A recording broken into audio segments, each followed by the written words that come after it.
Welcome to From the Editor, a weekly conversation with Columbus Dispatch reporters who author our Sunday cover stories.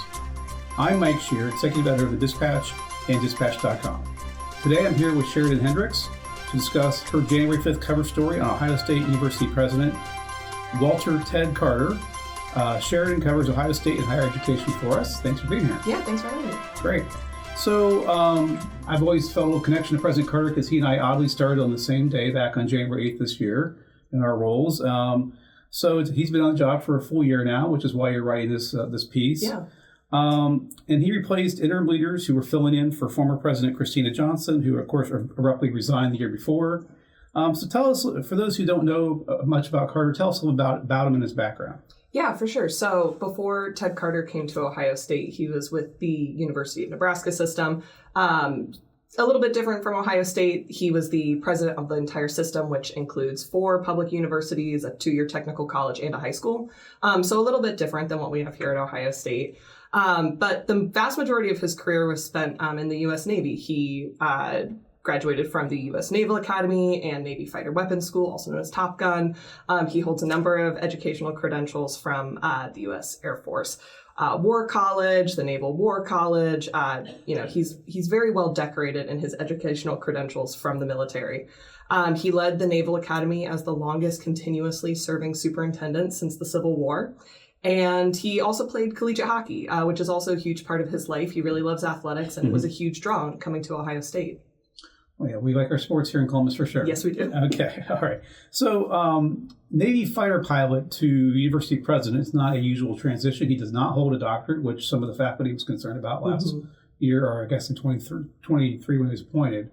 Tell us about his background in the Navy and how that made it shaped him in a different way than other university presidents. Yeah, I mean, off the bat, he's a great storyteller. And Yes. as a storyteller, I'm really jealous of his way to control a crowd and really spin a tale. But he has some great stories to tell. He got to meet Tom Cruise when they were making the movie Top Gun, eventually came back as a flight instructor to that same air station where where he first got to meet him. So in that sense, very cool. Yeah. But also, as far as his university leadership goes, his experience in the Navy and in the military really does inform his leadership in both large and small ways. Some of it you just hear in the way that he talks. He, uses the military date format when he's talking with people. So it's not January 1st, it's 1 January. But in these larger ways, you can really see it in how he chooses to delegate and view his role as a leader. The military is a massive operation. Ohio State, in a different way, is a massive operation. We have the university, but then we also have a bunch of regional campuses, research innovation, lots of partnerships. So there's a lot of different things going on. Ted Carter very much views himself as a CEO of all of that. He is leading a massive operation. And he views himself as very capable in that, but he also sees some of his weak points. Like you'd said, he doesn't have a doctorate, but he does really care about academics and really values academics. His mom was an English teacher, so he really values what teachers and professors bring to the table. So, in some of his hires and how he's viewed the job, he really wants to kind of balance, where is he strong? What are his strengths? But then also, what are some of the weaknesses that he can bring people in? And that was the one thing I heard over and over again from people of his in his president's cabinet, is that he is poised, he is calm. That is certainly something you would want to see in someone leading the military. Yeah. But it translates really well to higher education. He knows how to give people a lot of trust in what they're doing. He gives them a lot of rope to do the jobs that they need to do. And it works out really well. It seems that there's like a good balance and communication there with the people that he's trusting to do those jobs. So getting into the meat of your story now, you did not really talk to Carter for this story, but you did speak to a host of people across campus in different disciplines. Kind of give us a feel for what you're hearing, which I think you've already kind of started to get into there a moment ago, but what did they tell you about President Carter's first year? Yeah, overall, exceedingly positive. Everyone that I spoke with had overwhelmingly positive things to say about Ted Carter. Like you had alluded to a little bit in your intro, the last couple of years at Ohio State were kind of tumultuous at times. Yes. Leadership transitions, abrupt resignations, a lot of drama to cover there. And a lot of folks shared with me, folks who were at the university in a number of positions, it was a weird year. It was a weird time. Yeah. So bringing Ted Carter in, there was some hope of stability, but also, a little bit of reservation. He was a non-traditional choice in a lot of ways. Faculty, as you had said, kind of balked at his, or some faculty, I should say, balked at his, at the choice of bringing Ted Carter in, bringing someone in who wasn't like a true academic, quote unquote. But after a full year on the job and, with that little bit of transition time in there, most folks I talked to said that they feel very, very confident about where Ohio State is going, including faculty. I talked to Jared Gardner, who is an English professor at Ohio State, but then is also Secretary of University Senate. And he has a very good idea of what's going on with the faculty, but then also students, graduate students, undergrad students, and staff. And he talks with a lot of these folks on a regular basis.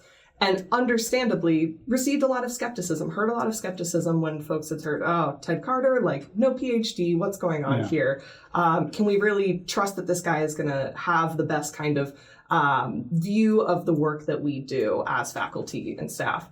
And Jared told me, like, people are buying in. People are buying into the mission because they see Ted show up and truly want to listen and truly want to be there. Yeah, you spoke about that in the story quite a bit. He's done Listen Learns. He's gone to different campus meetings, university senate meetings, and other events, and talk to students, and so on. So is that different than what people are used to, or why is that making such an impression? I think, at least at Ohio State in the last year or last couple of years, it was definitely a little bit different. If you compare to his predecessor, Christina Johnson, at her first State of the University address, she laid out a very ambitious 10-year plan for the university, which a lot of folks said that they were really excited about. She wanted to make Ohio State a debt-free undergraduate degree institution, wanted to double research expenditures, hire tons of new tenured faculty members.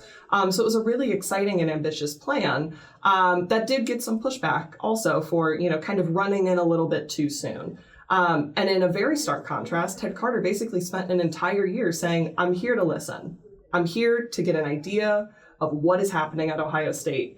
And, some people did also have issues with that. Like, you are a university president. We'd like to see some initiative going right off the bat. By the time his State of the University address rolled around in April, some folks were maybe expecting some initiatives or some things that he would say that he's excited about seeing happen at Ohio State. And he was really firm about, when my investiture happens in November, that is when you're going to hear my strategic plan. Yeah, and we'll get that to here in a second. Okay, so first up, how do students feel?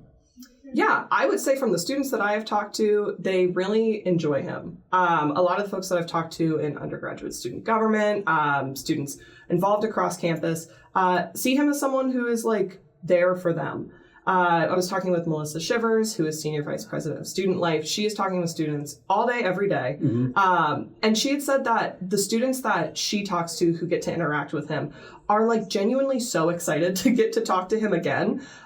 She had told me, there's sometimes that I introduce them to people, or they have to go talk to other people at the university for meetings or whatever, where the students are like, please don't make me talk to them again. I don't want to go back into that meeting. But when it comes to President Carter, and especially his wife, Linda, students are like, when do we get to go back? When do I get to have a meeting with the president again? Which, maybe isn't the case at a lot of universities. Okay, great.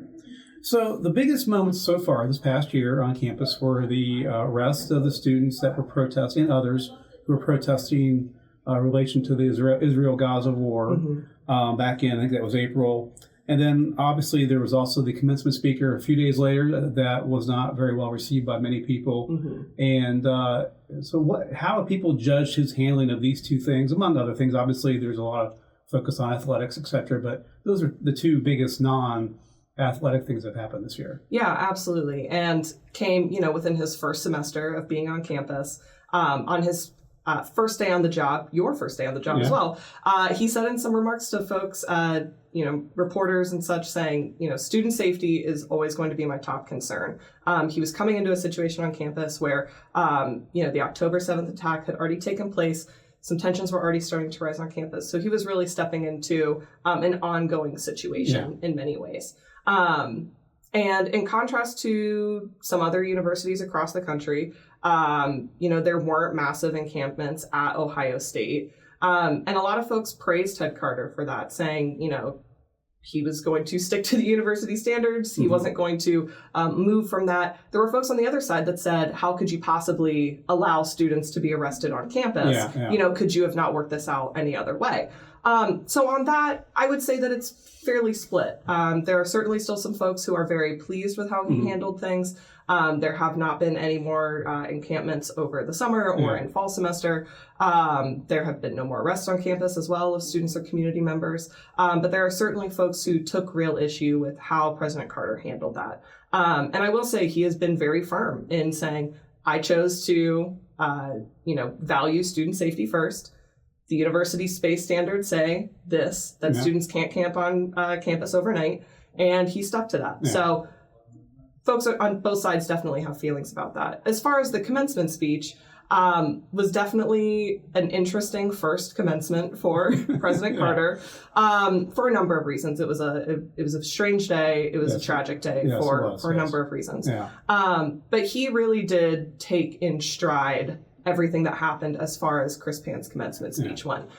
We spoke shortly after the commencement speech later that week, and he took full responsibility for it. He said he put together the speech. What he said was what he wanted to say, but at the end of the day, the buck stops with me. My signature is the one that is on the commencement programs. My signature is the one on the email inviting him to come speak. So he has made very clear that he will be far more involved in the process this upcoming spring. That'll be interesting to see who they pick this year then. Yes, it will be. Okay.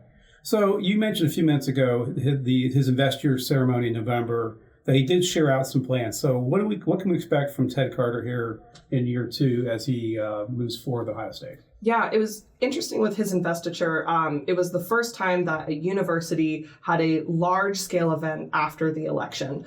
So Ted Carter really viewed that as a way to kind of set the tone for how higher education could move forward in this new administration, in this new political situation that we're dealing with. But I mean, aside from what's going on at the federal level, we have plenty of things going on at the state and local level. A lot of exciting things, a lot of potentially complicated things happening in the world of higher ed. So Ted Carter really wanted to set the tone and set the standard for what Ohio State could offer to higher education and to the country. So Education for Citizenship 2035 is based on the university's motto, Education for Citizenship, and it is a 6-part framework, you could say. So he's going to pay attention to academics, research and creative expression, talent and culture, operations, healthcare, and athletics, which a lot of folks at the university were very happy to hear that athletics are going to be involved in the strategic plan, given everything that is going on with the House settlement and NIL and all of that. But he's really viewing these not so much as silos, as like separate parts of the university. Alignment is a big word that came up over and over again during my interviews with folks, that they're not viewing themselves in these like cordoned off sections of the university, but they really want to see how can we connect all of these different facets of the university to make one interconnected, dynamic university. So in the theme of listening and learning, Ted Carter says this is the framework, but it's not completely in action yet. He talked a lot about different things he would like to see the university focus on, focusing on AI research, doing a better job of educating disabled students and veterans. So there's some ideas that he has, but he said, we're going to keep listening and learning until 1 July of this upcoming year. So over the course of spring semester and a little bit into the beginning of the summer, they're going to continue to do listening sessions at the university, kind of craft some more specific strategic plans out of this larger framework.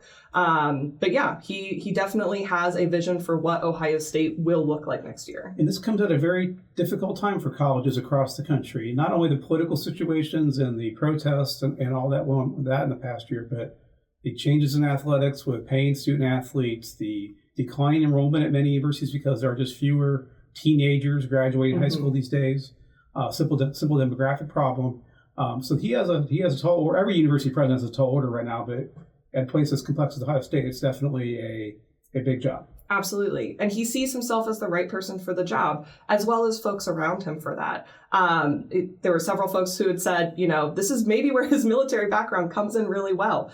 They have faced many of their own challenges, but to bring that here and to see this massive operation and to really get a big picture view, but then figure out where the little bits and pieces are that you can, kind of streamline. And it's an exciting time. Yeah.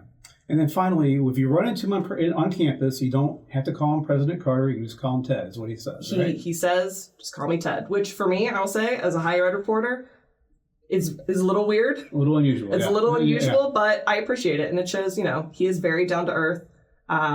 He's just Ted.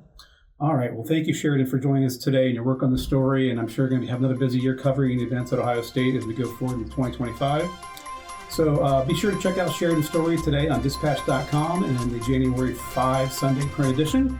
And then next week, we'll be back here with dining reporter Bob Vitale, who is taking us a bit of a different tack for us next week as a look at how fresh fish get from the ocean to your plate here in Columbus. So that should be an interesting change of pace for us. Very excited to read that story. Yeah, and we will see you all next week. Thanks.